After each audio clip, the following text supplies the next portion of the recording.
सासंग जी बड़े प्यार और सत्कार से कहना जे धन निरंकार जे सासंग जे संत महापुरुष बताते हैं कि भाई चाहे आप गीता पढ़ लीजिए, चाहे आप गुरु ग्रंथ पढ़ लीजिए, चाहे आप बाइबल कुरान पढ़ लीजिए, सभी में एक ही बात समझाने का प्रयास होता है। सभी एक ही बात बताते हैं, हे नर है, ये जो सर्वव्यापी है, जो जर्रे जर्रे में विराजमान है, कण कण में विराजमान है, इसको जान जाओ।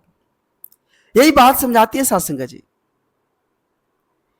बाइबल और कुरान भी कहते हैं कि सत्य प्रभु को जानो तात, कहे अवतार मूर्ख ही झगड़े, बुद्धिमान कहे की बात। जो मूर्ख होते वो झगड़ते हैं सासंग जी, बुद्धिमान इंसान वो तो बात एक ही कहते हैं, एक प्रभु को जानिए। और यह बात सत्संग जी गुरु से ही जाननी है, क्योंकि गुरु बार बार समझाते हैं कि हर कन भीतर वास प्रभु का, जर्रे जर्रे विच ये सूरत प्रभु का। वही बात समझाते हैं सत्संग जी। और सत्संग जी विचार करे, सोचने का, अपने अंदर वो जहन में बैठाने का प्रयास करे। जो भी दाता दे रहा है उसे हम स्वीकार करें, हम शुक्र करें। सबर शुक्र संतोष धन परम सुख देता है ऐसा संगत।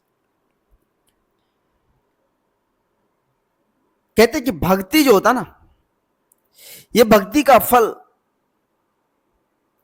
ये बड़ा आनंददायक है, सुकून देने वाला है साध संगत जी।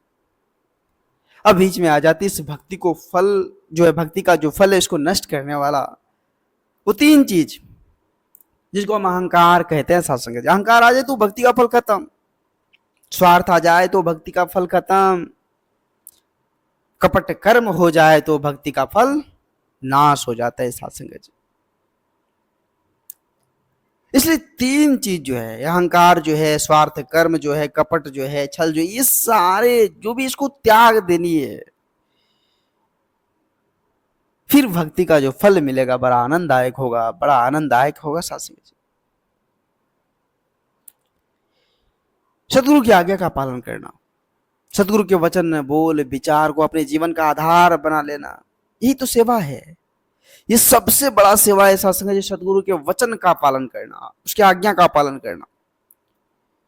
क्योंकि सदगुरु उस पर प्रसन्न होते, खुश होते। जब सदगुरु खुश हो जाए तो फिर सासंग जी बात ही क्या। आओ सासंग जी हम समझने की प्रयास कोशिश करें। संत जगाने आए, संत जगाने आए सासंग जी, हम जाग जाएं इस परम पिता परमात्मा का, इस निर्गुण निरंकार दातार का, इसका ओट आसरा लेकर इस जीवन को हम भी जीते चले जाएं। देखिए सासंग जीवन में कितना उन्नति, कितना प्रगति, कितना आनंद, सुकून, चैन, वर्षता और सुकूनता, हर चीज मिलेगा सासंग जी। वैसे अगर संसारिक तौर पर देखा जाए तो आज संसार की परिस्थिति कुछ ऐसी होती चली जा रही है, मनमत में इंसान भटक रहे हैं, मेले में खो गए, झमेले में खो गए। आज ऐसे ऐसे दृश्य देखने को मिलता है सत्संग जी, हृदय कांप उठता है। ऐसे ऐसे दृश्य, एक पिता पुत्र का नहीं, एक पुत्र पिता का नहीं, आज ऐसे ऐसी दुर्दशा देखने को मिल रहा है संसार में। एक पुत्र अपने पिता की माता की नहीं सुन रही है, उसको कष्ट देने में लगे हुए, एक भाई भाई को कष्ट देने में लगे हुए।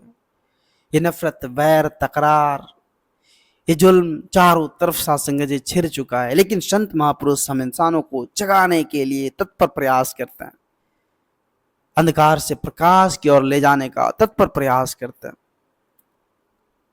कहते हैं कुछ जाग मुसाफिर भोर भयो, ये सोने की बारी नहीं है, जागने की बारी। आज प्रकाश, ये ज्योत जगाने के लिए संत महापुरुष गली गली, गांव, मोहल्ले, टोले, हर जगह जाकर इंसान को जागृत करने का प्रयास कर रहा है।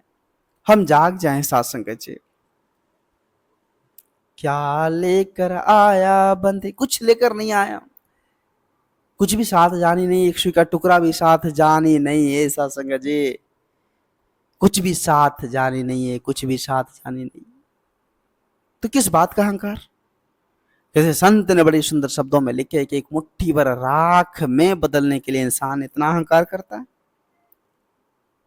एक मुट्ठी भर राख बनने के लिए इतना अहंकार। आओ सत्संग जी, क्या ये तथ्य सोचने वाली है कि हम एक मुट्ठी भर राख बनने के लिए इतना अहंकार कर रहे हैं, मैंपन को अपना रहे हैं, एक दूसरे को ठेस पहुंचा रहे हैं। जो गुरमत को आधार बनाकर चलते, वो तो जानते हैं कि एक ना एक दिन मिट्टी का धन है, मिट्टी में मिल जानी है, तो फिर तकरार क्यों, वैर क्यों, नफरत क्यों? जीनी है तो प्यार से जीनी है, एकत्र मिलवर्तन के साथ जीनी है, सुकून के साथ जीनी। और ये सच्चे गुरसिक का सत्संग जी एक प्रतीक कहा जाए, एक सच्चे गुरसिक का सत्संग जी ये जीवन जीने का तरीका, सलीका कहा जाए, एक सच्चे गुरसिक का ये भाव कहा जाए सत्संग जी, जो सच्चे सदगुरु के वचन, विचार, बोल को जीवन का आधार बनाकर इस जीवन को जीते हैं। आओ सत्संग जी, ये दृष्टि देने वाले वो सच्चे सदगुरु है, ये नयन देने वाले वो सच्चे सदगुरु है, जिसको पाकर इस परम पिता परमात्मा का दीदार हुआ, इस निर्गुण निरंकार दातार का दीदार हुआ, इस अंतर्यामी का दीदार हुआ।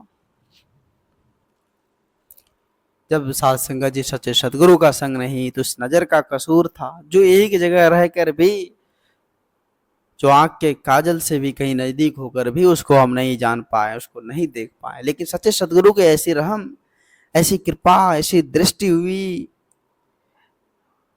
एक झलक में इसकी सूरत को दिखा दी। आओ सत्संग जी, इसका होकर इस पर पूर्ण विश्वास कर, क्योंकि करण करावनहार यही है, और इसके बिना, इसके मर्जी के बिना एक पत्ता भी नहीं हिलता। यही विश्वास हमें हर स्थिति परिस्थिति से बाहर निकाल देता है कि सच्चे सदगुरु जो चाहेंगे वही होगा, जो सच्चे रहबर चाहेंगे वही होगा, उसकी मर्जी के बिना एक पत्ता भी नहीं हिलता, एक पत्ता भी नहीं हिलता। तो पूर्ण विश्वास ही हर स्थिति, हर परिस्थिति से हमें बाहर निकाल देता है, बाहर निकाल देता है। दास अधिक शब्दों का सहारा नहीं लेगा, दास माफी चाहेगा, दास को माफ करना, अपने श्री चरणों से जोड़ कर रखना। दास भूल चुके आप जिस भी संत महात्माओं के श्री चरणों में क्षमा चाहता है। सत्संग जी प्यार से कहना जी, धन निरंकार जी।